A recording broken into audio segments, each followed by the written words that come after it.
तो नमस्कार दोस्तों, स्वागत है आप सभी का जॉब का हिस्ट्री चैनल में एक बार फिर से। तो आज के इस वीडियो में हम लॉज ऑफ मोशन, मैकेनिक्स और फिजिकल क्वांटिटी से रिलेटेड टॉप 20 एक्सपेक्टेड एमसीक्यूज करेंगे, जो कि आपके आने वाले सभी एग्जाम के लिए बहुत ज़्यादा इंपॉर्टेंट है। तो मैं बात कर लूँ आपकी आरआरबी, एनटीपीसी की, एसएससी सीजीएल की, रेलवे की कोई भी एग्जाम, एसएससी की कोई भी एग्जाम, बीपीएससी, यूपीएससी या फिर जितने भी स्टेट पीएससी है, और खास करके आपकी जो एनडीए और एनए की एग्ज़ाम होती है, फोर्स वाली, डिफेंस वाली जो एग्ज़ाम होती है, उसके लिए तो खास करके बहुत ही ज़्यादा इंपॉर्टेंट है। कोई भी कॉम्पिटिटिव एग्जाम हो जहाँ पे साइंस के सवाल पूछी जाती हो, तो फिजिक्स के ये टॉप 20 सवाल बहुत ही ज़्यादा इंपॉर्टेंट है। तो वीडियो को आप जरूर देखिएगा लास्ट तक, क्योंकि आप बहुत अच्छे नॉलेज लेकर के जाएंगे इस वीडियो के अंत तक। तो वीडियो को आप लाइक जरूर करिएगा। चैनल को आपने सब्सक्राइब नहीं किया तो चैनल को सब्सक्राइब कर दीजिएगा। तो चलिए स्टार्ट करते हैं आज का हमारा ये वीडियो।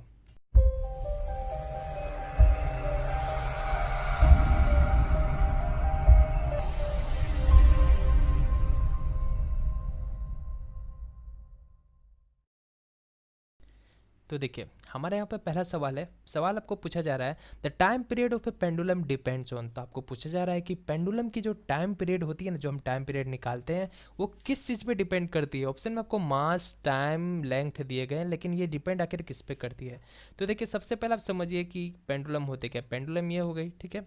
इस पे जो लटका हुआ रहता है, ये बॉडी, कोई बॉडी होती है जिसकी मास कुछ भी हो, ठीक है, ये बॉडी हो गई आपके पास। तो ये किस चीज़ से लटका होता है, ये स्ट्रिंग से लटका होता है, ओके। स्ट्रिंग से ये लटका हुआ होता है। तो टाइम पीरियड जो हम निकालते हैं, टाइम पीरियड जो हम निकालते हैं सिंपल पेंडुलम की, हम निकालते हैं 2 पाई रूट ओवर L/G। तो L यहाँ पे आपकी क्या होती है, L होती है लेंथ ऑफ द स्ट्रिंग, ठीक है। ये लेंथ होती है किस चीज़ की, स्ट्रिंग की लेंथ होती है। और G आपकी क्या होती है, जी होती है आपकी ग्रेविटेशनल फील्ड स्ट्रेंथ, ओके। तो अब यहाँ पे आप देखेंगे तो आपको पता चलेगा कि टाइम पीरियड की फॉर्मूला पे क्या डिपेंड रहती है, किस चीज़ पे टाइम पीरियड डिपेंड रहती है। तो टाइम पीरियड किस पे डिपेंड है, लेंथ पे डिपेंड है। तो ऑप्शन बी को आप करेक्ट करेगा। क्लियर है। तो चलिए बढ़ते हैं नेक्स्ट सवाल की तरफ। अगला सवाल देखिए, इस पे पूछा जा रहा है आपको, which of the following is the smallest unit of length. Length की सबसे छोटी यूनिट कौन सी है। तो ऑप्शन आपको बहुत सारे दिए गए हैं। तो देखिए, माइक्रोमीटर क्या होती है। माइक्रोमीटर ऑप्शन ए में जो आपको दिया गया है, माइक्रोमीटर की देखिए, अब सबकी वैल्यू आपको याद होनी चाहिए। तो माइक्रोमीटर होती है 10⁻⁻⁶। अगर जो हम लिखते हैं तो माइक्रोमीटर हो गई। नैनोमीटर की अगर जो हम बात करते हैं तो ये 10⁻⁻9 मीटर को हम नैनोमीटर बोलते हैं। एंगस्ट्रम की हम बात करते हैं 10⁻⁻10 को हम कहते हैं। और यही हम बात करते हैं फर्मीमीटर। तो फर्मीमीटर जो होती है, आप समझ जाएंगे, इसको कहा जाता है फेम्टोमीटर, ठीक है। तो आपने फेम्टोमीटर सुन के रखा होगा पहले से। फेम्टोमीटर यानी कि 10⁻⁻15 मीटर। तो ये हो जाता है आपका फेम्टोमीटर, ओके। तो फेम्टोमीटर, फर्मीमीटर दोनों एक ही है। तो इस सवाल पे जो हमारा करेक्ट आंसर हो जाएगा, स्मॉलेस्ट यूनिट हमारी कौन सी होगी, फर्मीमीटर। बट एक्चुअल फॉर्म में हम अगर जो बात करें कि स्मॉलेस्ट यूनिट हमारी क्या होती है लेंथ की, तो उसको हम कहते हैं Planck length, okay. Planck length. तो प्लैंक लेंथ क्या होती है भैया। तो देखिए, प्लैंक लेंथ होती है वो लेंथ जो कि हम क्वांटम फिजिक्स में यूज करते हैं, यानी कि क्वांटम फिजिक्स में जो हम स्टडी करते हैं, ठीक है। क्वांटम फिजिक्स में जो हम स्टडी करते हैं उसमें जो हम स्मॉलेस्ट यूनिट लेंथ की लेते हैं उसको हम कहते हैं प्लैंक लेंथ, जिसकी वैल्यू होती है 1.6 इंटू 10⁻⁻35 मीटर, ठीक है। तो अब समझ जाइए कि सबसे स्मॉल क्वांटिटी क्या होगी। ये सबके कंपेयर में देखिए कितनी ज़्यादा छोटी है, ठीक है। तो ये भी आप अच्छे से याद रखिएगा, ये एडिशनल, इसको आप नोट बना करके याद रखिएगा। चलिए बढ़ते हैं नेक्स्ट सवाल की तरफ। अगला सवाल देखिए, पूछा जा रहा है आपको, a man is standing on A boat in still water. एक इंसान है। देखिए, अब यहाँ पे एक बोट हम बना लेते हैं, ठीक है। ये बोट है, क्लियर है। सपोज कि ये बोट है। अब आपको कहा जा रहा है कि एक मैन है जो कि स्टिल वाटर पे, ये वाटर क्या है, बह नहीं रही है, स्टिल वाटर है, ठीक है। इस पे एक मैन खड़ा है, ठीक है। मैन खड़ा है। If he walks toward the shore the boat will, shore यानी कि किनारा, मान लीजिए कि ये किनारा है, ठीक है। ये किनारा है, ठीक है। ये किनारा है, यहाँ पे बिल्डिंग, घर वर जो भी है, ये किनारा है। अब आपको इस सवाल पूछा जा रहा है कि अगर जो ये इंसान उठ करके यहाँ पर आ जाता है, शोर के किनारे के तरफ खड़ा हो जाता है, तब बोट के साथ क्या होगी। क्या वो बोट शोर की तरफ जाएगी, क्या वो शोर से दूर की तरफ जाएगी, या वहीं रहेगी, या फिर वो बोट डूब जाएगी। तो ये आपको पूछा जा रहा है। तो देखिए, इसको समझने के लिए आपको यहाँ पे फिजिक्स समझनी पड़ेगी, जिस फिजिक्स का नाम है सेंटर ऑफ मास। तो सेंटर ऑफ मास के बारे में हम बात कर रहे हैं, ठीक है। तो सेंटर ऑफ मास का सारा खेल, अब देखिए यहाँ पे स्टिल वाटर है, तो सेंटर ऑफ मास इसकी कहाँ रहेगी, यहाँ पे रहेगी, क्लियर है। यानी कि ये स्थिर है, सेंटर ऑफ मास इसकी यहाँ पे रहेगी। लेकिन जब ये व्यक्ति यहाँ से किनारे की तरफ जाएगा, बोट के किनारे में, तो ये बोट के साथ क्या होगा, ये आपको पूछा जा रहा है इस सवाल में। तो देखिए अभी यहाँ पे आप समझ रहे हैं कि बोट क्या है, स्टिल वाटर है। जब ये स्टिल रहेगी तो आपको पता है स्टिल क्या है, मैन यहाँ पे स्टिल है, प्लस बोट यहाँ पे स्टिल है, प्लस वाटर, सारे के सारे यहाँ पे स्टिल है, यानी कि सारे के सारे रुके हुए हैं। तो यहाँ पे हम देख रहे हैं कि यहाँ पे किसी प्रकार की एक्सटर्नल फोर्स काम नहीं कर रही है। तो external force is equal to zero, किसी प्रकार की एक्सटर्नल फोर्स यहाँ पे काम नहीं हो रही है। लेकिन इस पार्टिकुलर सिस्टम की सेंटर ऑफ मास है वो हमेशा इनिशियल पोजीशन में रहना चाहेगी। तो कुल मिला जुला करके बात ये है, सेंटर ऑफ मास यहाँ पे देखिए मैंने लिख दिया है, इसको रीड करिए।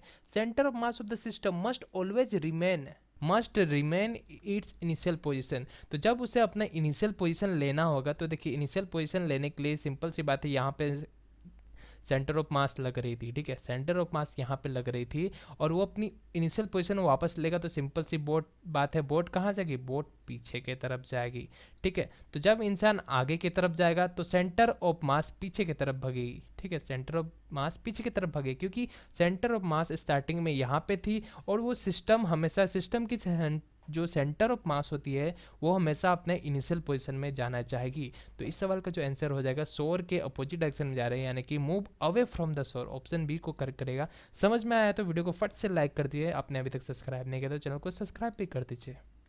अगला बहुत ही आसान सा सवाल यहाँ पे पूछा गया आपको, 1 micron represent a length of. तो 1 माइक्रोन किस चीज़ को रिप्रेजेंट कर रहा है, आपको इस सवाल में पूछा गया है। तो 1 माइक्रोन जो होती है वो आपकी 10⁶ को रिप्रेजेंट कर रही है। अब देखिए क्वेश्चन नंबर 5 में आपको एक सवाल पूछा जा रहा है आपको, body travelling with A speed of more than the velocity of sound. कोई बॉडी हो जो कि ट्रैवल कर रही हो वेलोसिटी ऑफ साउंड से ज़्यादा, तो उस चीज़ को हम क्या कहेंगे कि वो किस वेलोसिटी के साथ ट्रैवल कर रही हो। तो देखिए जब भी कोई बॉडी अगर स्पीड ऑफ साउंड से थोड़ी सी तेज़ी में सफ़र कर रही होती है, यानी कि ट्रैवल कर रही होती है, तो उसको हम कहते हैं सुपरसोनिक स्पीड। ओके, तो सुपरसोनिक स्पीड हम कहते हैं कि जो स्पीड होती है वो होती है 768 miles per hour. Okay, kilometre में हम बात करें तो 1236 किलोमीटर पर आवर। ओके, तो faster than the speed of sound, ये स्पीड ऑफ साउंड से फास्टर है।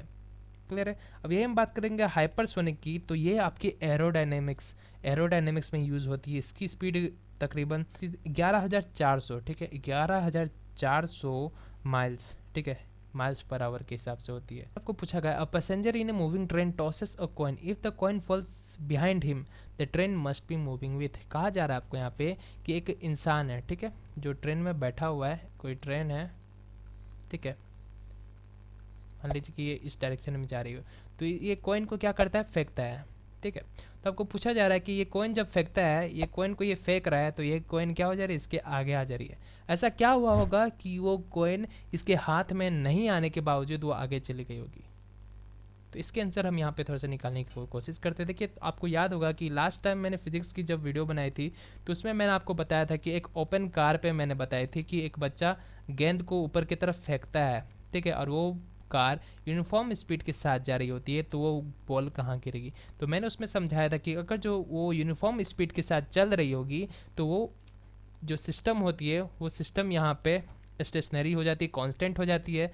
तो जो हम कुल मिला जुला करके बात करते हैं उस बॉडी के ऊपर बात करते हैं कि वो अगर जो ऊपर फेंकेगा तो वो जस्ट उसके हाथ में ही गिरेगा, ठीक है, क्योंकि बैलेंस हो जाती है यहाँ पे। अब यहाँ पे बात आ रही है कि आपको पूछा जा रहा है कि ये कॉइन उसके आगे गिर गई, आखिर ऐसा क्या किया गया होगा। तो देखिए यहाँ पे मैं आपको बता दूं कि अगर जो आप यहाँ पे एक्सेलरेशन दोगे, ठीक है, अगर जो आप एक्सेलरेशन दोगे तो ये सिक्का आपके हाथ में ना गिरने के बावजूद क्या हो जाएगी, सिक्का आपके पीछे गिर जा रही है, बिहाइंड। ओके, क्लियर है, ठीक है। तो यहाँ पे इस सवाल में आपको कहा जा रहा है कि कॉइन क्या हो गई, कॉइन बिहाइंड गिर गई, यानी कि सपोज कि इस डायरेक्शन में ट्रेन जा रही हो तो सिक्का इसके पीछे गिर जा रही है। क्यों, क्योंकि उस गाड़ी की स्पीड में बदलाव कर दिया गया, उससे क्या कर दिया गया, एक्सेलरेट कर दिया गया। तो जब भी कोई बॉडी रहेगी, ठीक है, वो यूनिफॉर्म स्पीड से जा रही हो, तो अगर जो वो सिक्का ऊपर फेंकेगा तो वो उसके हाथ में गिरेगा।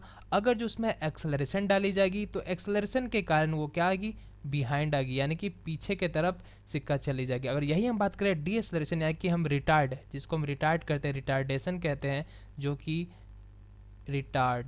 रिटार्डेशन जो कि एक्सलरेशन की अपोजिट होती है। तो जब बॉडी रिटार्ड होगी तो सिक्का कहाँ गिरेगी, उसके आगे गिरेगी, ठीक है, आगे गिरेगी। क्लियर है, सिक्का आगे की तरफ गिरेगी। अगर जो आप एक्सेलरेट करेंगे तो सिक्का पीछे गिरेगी, अगर यूनिफॉर्म स्पीड से जाएगी तो उसके हाथ में गिरेगी, अगर हम उसे रिटार्ड करेंगे तो उसके आगे गिर जाएगी। क्यों? क्योंकि स्पीड यहाँ पे घट जाती है, ठीक है, स्पीड घट जाएगी तो आगे गिर जाएगी, स्पीड तेज रहेगी तो ऊपर जाएगी। आप ये चीज़ एक्सपेरिमेंट करके खुद आप देख सकते हैं, ठीक है।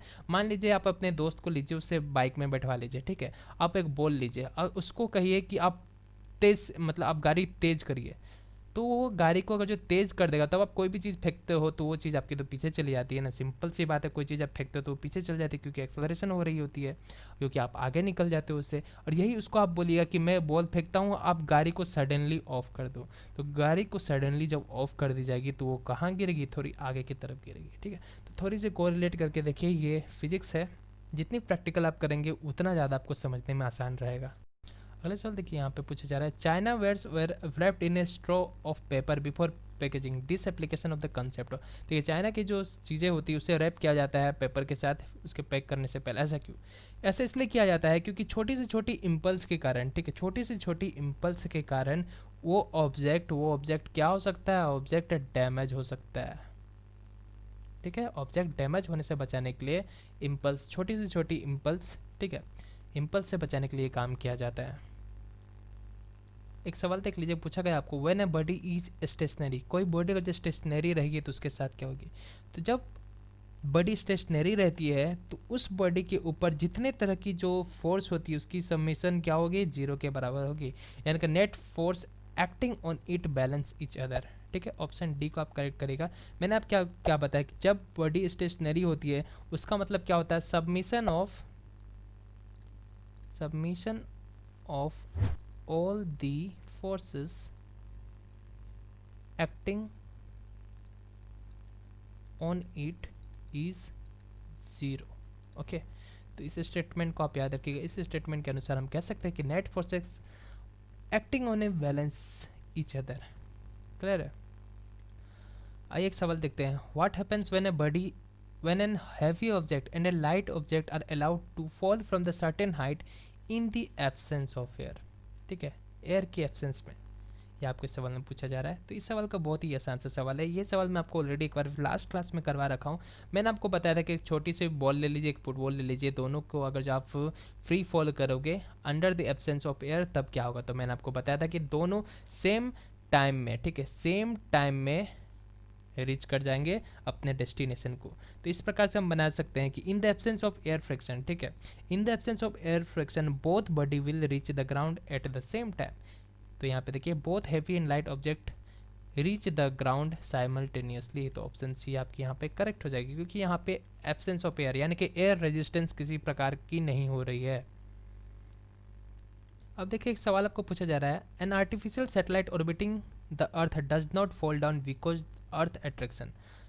आखिर ऐसा क्यों होती है, जो आर्टिफिशियल सैटेलाइट होती है वो क्यों नहीं गिरती है। तो देखिए, इसमें क्या होता है, इसमें आपको थोड़ा सा समझनी पड़ेगी, ठीक है, कि सैटेलाइट में जब हम सैटेलाइट पे अगर जो ऑब्जर्व करते हैं हम वहाँ पे वेटलेसनेस फील करते हैं, ठीक है। ऐसा क्यों होता है, क्योंकि वहाँ पे अगर जो हम बात करें magnitude of the force, net magnitude of the force वहाँ पे क्या हो जाती है, जीरो हो जाती है, यानी कि अर्थ की जो ग्रेविटेशन होती है वो नलीफाइड हो जाती है, यानी कि gravitation of earth is nullified, ठीक है। ग्रेविटेशन ऑफ अर्थ वहाँ पे नलीफाइड होती है इन टर्म्स ऑफ मैग्नीट्यूड की हम अगर जो बात करें, सेंट्रीफ्यूगल फोर्स की जो हम बात करें। लेकिन अर्थ की जो ग्रेविटेशन होती है वो नेसेसरी होती है। अर्थ की ग्रेविटेशन नेसेसरी होती है किस चीज़ की, उस सैटेलाइट की डायरेक्शन को चेंज कंटिन्यूसली करते रहने के लिए। तो वहाँ पे डायरेक्शन चेंज करने के कारण वो उसे एक्सेलरेशन प्रोड्यूस कर देती है, ठीक है। यानी कि इसकी जो, सपोज कि कोई सैटेलाइट है, ये अर्थ ही है, ये इसकी ऑर्बिट के अराउंड है, तो इसकी डायरेक्शन को चेंज करने के कारण वो क्या कर देती है, इस चीज ग्रेविटी के कारण इसकी डायरेक्शन चेंज करने के कारण वो इस सेटेलाइट को एक्सेलरेशन प्रोड्यूस करवा देती है। तो यही एक्सेलरेशन प्रोड्यूस कराने के कारण ये ऑर्बिट के चारों तरफ घूमने लग जाती है। क्यों? क्योंकि यहाँ पे ग्रेविटेशन का काम था कि उसकी डायरेक्शन को चेंज करना हो, लेकिन इसी डायरेक्शन को चेंज करने के कारण वो उसे एक्सेलरेशन प्रोड्यूस करवा देती है और इसी के कारण सेटेलाइट नहीं गिरती है। तो यही कारण है, इसे आप अच्छे से याद रखिएगा। ठीक है, तो इस पर हम आंसर जो चूज करेंगे ये डी चूज करेंगे। Produces the necessary acceleration on it's motion in A curved path, यानी कि उसकी मोशन के लिए नेसेसरी एक्सेलरेशन उसको दे देती है। क्लियर है? लेकिन यहाँ पे उसकी क्या काम थी? काम थी उसकी डायरेक्शन को चेंज करना, चेंजिंग डायरेक्शन। ठीक है, डायरेक्शन को चेंज करना था। डायरेक्शन को चेंज करने के कारण वो उसे एक्सेलरेशन प्रोड्यूस करवा देती है। एक और सवाल देखिए, बहुत ही ज़्यादा इंपॉर्टेंट सवाल आपको पूछा रहा है। If a small drop rain drop falls through the air, कहा जा रहा है कि एक छोटी सी ड्रॉप है। ठीक है, ये क्या है? ये पानी की बूंद है। तो आपको यहाँ पे कहा जा रहा है इसके साथ क्या होगी? Its velocity goes on increasing, क्या उसकी वेलोसिटी बढ़ते रहेगी या वेलोसिटी घट जाएगी? Its velocity goes on increasing for some time then become constant. अब देखिए इस केस में क्या होती है? इस केस में यहाँ पे काम आती है टर्मिनल वेलोसिटी। हम इसको ग्राफ के तौर पे समझने की कोशिश करते हैं। सपोज कि ये हमने ग्राफ लिया। ठीक है, ये हमने ग्राफ लिया किसके किसके बीच? वेलोसिटी और टाइम के बीच में लिया। ठीक है, वेलोसिटी टाइम ग्राफ हमको क्या देता है? एक्सेलरेशन देती है। ठीक है, तो वेलोसिटी टाइम ग्राफ हमें एक्सेलरेशन देती है। अब देखिए यहाँ पे क्या किया जाता है, जब रेन ड्रॉप बादल से जब छूटती है तो वो यहाँ पे क्या होती है? उसकी वेलोसिटी इंक्रीज होती है। ठीक है, उसकी वेलोसिटी इंक्रीज हो रही होती है। ठीक है, और वेलोसिटी इंक्रीज होते होते एक ऐसा पॉइंट आती है जब वो कांस्टेंट हो जाती है। ठीक है, तो ये जो कांस्टेंट हुई इसको हम क्या कहते हैं? इसको हम कहते हैं टर्मिनल वेलोसिटी। ठीक है, इसको हम कहते हैं टर्मिनल वेलोसिटी। तो यहाँ पे आपने क्या समझा? Its velocity goes on increasing for some time then become constant. तो ये होती है रेन ड्रॉप के कारण। क्यों ऐसा क्यों होती है? क्योंकि यहाँ पे इसको अर्थ, ठीक है, इसको अर्थ खींचती है ग्रेविटी के कारण। ठीक है, ग्रेविटी के कारण अर्थ इसे खींच रही होती है। और यही हम बात करें, जिस तरह से ये इसे खींच रही होती है, इसको एयर की जो रेजिस्टेंस है ये इसको ऊपर की तरफ रेजिस्ट कर रही होती है, यानी कि एयर रेजिस्टेंस इसको क्या करती है? ऊपर की तरफ। तो यहाँ पे क्या हो जाती है? नेट फोर्स जो होती है, नेट फोर्स जो होती है वो जीरो हो जाती है, यानी कि बैलेंस हो जाती है। क्लियर है? तो यही कारण है, शुरू से वो तेजी में आने लगती है, लेकिन जैसे वो एयर की रेजिस्टेंस को लेना स्टार्ट कर देती है, ग्रेविटी के कारण जितने नीचे खिंचाती है एयर के रेजिस्टेंस के कारण, उसे यहाँ पे नेट फोर्स जीरो के बराबर हो जाती है, इसलिए इसकी वेलोसिटी कांस्टेंट हो जाती है, टर्मिनल वेलोसिटी। चलिए पढ़ते हैं नेक्स्ट सवाल की तरफ। अब देखिए बहुत ही इंपॉर्टेंट सवाल है। A long jumper runs before jumping because, देखिए लॉन्ग जंप जो होती है आपको पता है कि डिस्टेंस दी रहती है, आपको यहाँ पे जंप करनी होती है जितना दूर आप जंप कर पाओ। तो यहाँ पे जो रनर्स होते हैं, रनर्स आप देखते होंगे आमतौर पे कि रनर्स बहुत दूर से रनअप लेते हैं। तो रनर्स दूर से रनअप क्यों लेते हैं? आखिर ऐसा क्या कारण है जो वो दूर से रनअप ले रहे हैं? ठीक है, तो ऐसा इसलिए होता है दोस्तों क्योंकि इससे अपनी मोमेंटम लेना होता है। तो जितना दूर से वो दौड़ेगी इसकी बॉडी क्या आ जाएगी? मोमेंटम पे आ जाएगी। ठीक है, इसलिए लॉन्ग जंपर जो होती है वो अपनी रनअप दूर से लेती है, तो यानी कि गेन्स मोमेंटम, वो क्या करती है? मोमेंटम गेन कर देती है। अगला देखिए बहुत इंपॉर्टेंट सवाल है, बहुत ही अच्छे से रिलेट कर पाएंगे। ठीक है, देखिए a body is thrown vertically upward and then fall back on the ground, its potential energy is maximum. आपको कहा जा रहा है कि सपोज कि एक बॉडी है। ठीक है, इसको क्या किया गया? ऊपर की तरफ फेंक दिया गया है। एक बॉडी है जिसको ऊपर की तरफ फेंक दिया गया है। तो आपको यहाँ पे कहा जा रहा है कि पोटेंशियल एनर्जी मैक्सिमम कब रहेगी? तो पोटेंशियल एनर्जी हम यू से डिनोट करते हैं, इसकी फॉर्मूला होता है एम जी एच। एम होती है मास, जी होती है एक्सेलरेशन ड्यू टू ग्रेविटी, और एच होती है हाइट, यानी कि ये हाइट। तो अब आप हमें ये बताइए कि एक बॉडी है, ठीक है, इसको हम ऊपर की तरफ फेंक देते हैं, तो सबसे ज़्यादा पोटेंशियल एनर्जी की वैल्यू कब होगी? अब देखिए ये एच है, तो यहाँ पे वैल्यू आप पुट करिए। मान लीजिए कि हम एच की वैल्यू यहाँ पे इतना दूर की अगर जो हम बात करते हैं, हाफ की बात करते हैं तो एच की वैल्यू तो h/2 लेनी पड़ेगी। लेकिन हम फुल एच जब एच लेंगे, यानी कि मैक्सिमम हाइट, टोटल एच तक हम जब वैल्यू लेंगे तभी हमें पोटेंशियल एनर्जी की वैल्यू मैक्सिमम मिलेगी, है कि नहीं? क्योंकि आप यहाँ पे जस्ट सिंपली वैल्यू पुट करिए। अगर जो एच की वैल्यू मान लीजिए कि ये मीटर है, 4 मीटर की हाइट अटेंड कर रही है, तो अब आप यहाँ पे सिंपल सी बात है कि 4 मीटर की हाइट डिनोट 4 मीटर की हाइट आपको बताई जा रही है, तो 4 मीटर की हाइट में ही सबसे ज़्यादा पोटेंशियल एनर्जी रहेगी, या फिर कम में रहेगी, आप खुद बताइए, क्योंकि आपको हाइट ही निकालनी चाहिए, ऊपर जाइए नीचे आए, हाइट तो वही रहेगी ना इसकी, तो मैक्सिमम हाइट में पोटेंशियल एनर्जी हमेशा ज़्यादा रहती है, ठीक है, एट द मैक्सिमम हाइट। तो ऑप्शन बी को आप करेक्ट करेगा। इसी बात पे वीडियो को लाइक करेगा अगर जो आपको ये पसंद आया तो चलिए बढ़ते हैं नेक्स्ट क्वेश्चन की तरफ। अब देखिए एक सवाल आपको पूछा जा रहा है कि jet engine works on the principle of conservation of. अब देखिए जेट इंजन की अगर जो हम बात कर लेते हैं, मान लेते हैं हम रॉकेट की बात कर लेते हैं, ठीक है, तो ये रॉकेट हो गई आपकी, ठीक है, ये रॉकेट हो गई आपकी। तो आपको यहाँ पे पूछा जा रहा है कि जेट इंजन किस बेसिस पे काम करती है। तो आपको यहाँ पे पता होगा कि जब भी जेट इंजन स्टार्ट होती है तो इसके पीछे से बहुत ज़्यादा थ्रस्ट आती है, यानी कि कंबसन होती है। क्या होती है? कंबसन। तो ये कंबसन होने के कारण क्या होती है, ये बहुत ही ज़्यादा थ्रस्ट प्रोड्यूस करती है, थ्रस्ट प्रोड्यूस करवाती है। तो ये जो थ्रस्ट प्रोड्यूस होती है वो किस फॉर्म में होती है? न्यूटन की थर्ड लॉ के ऊपर, ठीक है, न्यूटन की थर्ड लॉ के ऊपर, क्योंकि जितनी ज़्यादा गैस नीचे की तरफ जो स्पीड से आएगी इस बॉडी को वो उसी स्पीड से वापस भेजेगी, ठीक है। तो यहाँ पे क्या होती है, न्यूटन की थर्ड लॉ काम करती है, और ये जो चीज़ यहाँ पे हो रही है वो क्या होती है? लीनियर मोमेंटम के कारण होती है, ठीक है। तो इस बात को आप अच्छे से याद रखिए कि ये जो कंबशन होती है, ये कंबशन के कारण क्या होती है, कंबशन ऑफ फ्यूल बहुत ज़्यादा थ्रस्ट प्रोड्यूस करवाती है, और ये लीनियर मोमेंटम इसी को हम कहते हैं। क्लियर है? चलिए बढ़ते हैं नेक्स्ट सवाल की तरफ। अब देखिए एक सवाल यहाँ पे पूछा गया है, one feels heavier in A lift when the lift. अब देखिए, अब हम बात कर रहे हैं लिफ्ट की, ये लिफ्ट है, ठीक है, यहाँ पे एक इंसान खड़ा है। तो आपने लिफ्ट में अगर जब आप गए होंगे तो आपने ये चीज़ एज्यूम किया होगा, आपने ये चीज़ देखा होगा कि जैसे आप ऊपर की तरफ जाना स्टार्ट करते हैं तब आपको बहुत ही ज़्यादा खुद पे आप लगेगा कि आप बहुत ज़्यादा भारी हो रहे हो, ठीक है। तो just begin to go up, जब lift just begin to go up होती, जब ऊपर जाने लगती है तब आपको बहुत ज़्यादा वेट फील होती है, और यही अगर जो आप नीचे की तरफ जस्ट नीचे की तरफ आने लगते हो तो आपको लगता है जैसे कि आप हवा में हो, ठीक है, यानी कि आपको यहाँ पे क्या फील होने लगती है? वेटलेसनेस आप फील करते हो जब नीचे की तरफ जाने लगती है। जैसे ऊपर की तरफ जाने लगती है आप अपने आप को बहुत ज़्यादा हैप्पियर फील करते हो। क्लियर है? ऊपर की तरफ जैसे ही जाने लगते हैं तो हमारी इनर्शिया गेन करने लग जाती है, क्यों? और साथ ही साथ आपकी एक्सेलरेशन ड्यू टू ग्रेविटी के अपोजिट जाने लगती है, ठीक है, एक्सेलरेशन ड्यू टू ग्रेविटी के अपोजिट जाने लगती है। तो वेट जो हमारी रहती है mg हम लिखते हैं ना, तो mg हम लिखते हैं, ठीक है, तो हमारे एक्सेलरेशन ड्यू टू ग्रेविटी के अपोजिट हम जाने लग जाते हैं। तो इसी के कारण जो टोटल वैल्यू जो होती है हमारी मास वाली वैल्यू होती है, ठीक है। तो हम यहाँ पे अपनी जितनी मास होती है वो मास की वेट हम फिल करने लग जाते हैं। पूछा जा रहा है a lift on off an airplane is based on. तो देखिए यहाँ पे आपको ज़्यादा चीज़ नहीं जाननी है क्योंकि ये थोड़ी एडवांस फिजिक्स हो गई।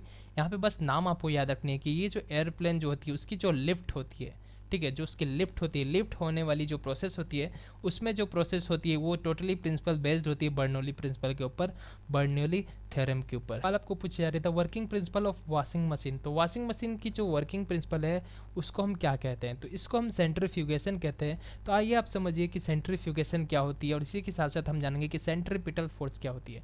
सपोज कि मैं आपको एक अच्छी सी बात बता देता हूँ, ठीक है। तो देखो, मान लीजिए कि यहाँ पे एक लड़का खड़ा है, ठीक है, इसके हाथ में एक स्ट्रिंग है, ठीक है, स्ट्रिंग है, इसके ऊपर इसकी क्या है, ये एक बॉडी है जिसकी कुछ मास है, ये इसको क्या कर रहा है, गोल गोल घुमा रहा है, ठीक है, ये इसको गोल गोल घुमा रहा है, इस डायरेक्शन में से ये इसको गोल गोल घुमा रहा है, ठीक है।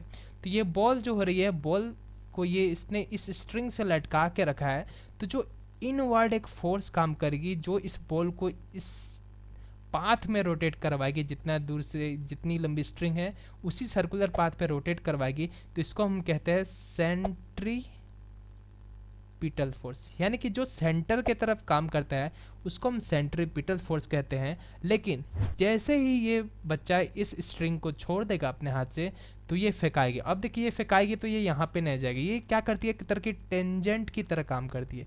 तो जब भी ये फेंकाएगी टेंजेंट में फेंकाएगी, ठीक है, ये टेंजेंट की तरह काम करती है। तो ये जो आउटवर्ड फोर्स लग रही हो ना इसको हम कहते हैं सेंट्रीफ्यूगल फोर्स। तो वॉशिंग मशीन में जो कपड़े होती है वो इसी प्रकार से होती है, यहाँ पे धुलती है और जस्ट बाहर की तरफ फेंकाती है, फिर इसको खींचते हैं, वापस खींच लिया जाता है, फिर इसे बाहर की तरफ फेंका जाता है। और सवाल यहाँ पे हमारी रॉकेट इंजन से, जेट इंजन से है, ठीक है।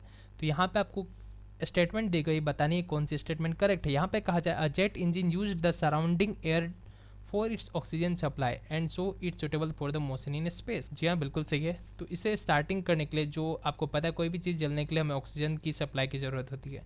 कंबसन कब होती है? कंबसन तभी होती है जब ऑक्सीजन की वहाँ पे सप्लाई हो रही हो। तो जब ये ऑक्सीजन की सप्लाई हो जाती है तो उससे स्टार्ट हो जाती है, इसके बाद ये स्पेस पर आराम से जा सकते हैं, इसको किसी तरह की दिक्कत नहीं होती, और वो इसे ऑक्सीजन ऑक्सीजन की फर्दर यूजेस नहीं है। आगे हम बात करते हैं, rocket carries its own supply of oxygen in the gas form as a fuel. जी नहीं, ये बिल्कुल गलत बात है, ऐसा कुछ नहीं। तो स्टेटमेंट 1 हमारा करेक्ट है, तो आप ओनली 1 पे जाइएगा। यहाँ पे 2 लिस्ट दिए गए हैं, आपको यहाँ पे मैच द फॉलोइंग करनी है और आपको यहाँ पे कोड से करेक्ट भी करनी है, ठीक है। तो देखो यहाँ पे लिस्ट 1 में आपको कहा गया है वेवलेंथ एंगस्ट्रॉन्ग, एनर्जी की हो जाएगी जूल, इंटेंसिटी ऑफ साउंड की हो जाएगी डेसिबल, फ्रिक्वेंसी की हो जाएगी हर्ट्ज। तो हमने यहाँ पे क्या पाया, ए का 2, बी की 3, सी की इंटेंसिटी ऑफ साउंड, साउंड को हम किस में लेते हैं, डेसीबेल में लेते हैं, डीबी पे लेते हैं, ठीक है। तो 4 हो गई। फ्रीक्वेंसी डी की हो गई हमारी 1। तो देखिए 2341, 2341 ऑप्शन ए हमारी यहाँ पे करेक्ट हो गई। तो देखिए क्वेश्चन नंबर 20 में आपको पूछा है, लिस्ट दे दी गई है, ठीक है। अब देखिए यहाँ पे आपको दिया गया temperature, power, pressure and force. देखिए ये बहुत सारी सिंपल सी सवाल है, तो इसकी आंसर आपको यहाँ पे ऑप्शन देख करके चूज करके आपको कमेंट सेक्शन में कमेंट करके हमें बतानी है। कमेंट करिएगा तो आपके नाम हम नेक्स्ट वीडियो में लेंगे, ठीक है। तो कमेंट जरूर करिएगा ताकि मैं भी देखूँ जितना मेहनत मैं आपके लिए कर रहा हूँ आप उतना मेहनत कर रहे हो या नहीं अपने एग्ज़ाम के लिए, क्योंकि देखिए आपको सीरियस होनी पड़ेगी। आप जितना ज़्यादा सीरियस होगे आपके लिए उतना ज़्यादा फ़ायदेमंद है, और मुझे भी आपकी जितने अच्छे अच्छे कमेंट आते जाएंगे मैं आपको उतने ही सारे अच्छे अच्छे सेट्स ऑफ क्वेश्चन देते जाऊंगा, आपकी ऐसी जीएस की प्रैक्टिस करवाऊंगा।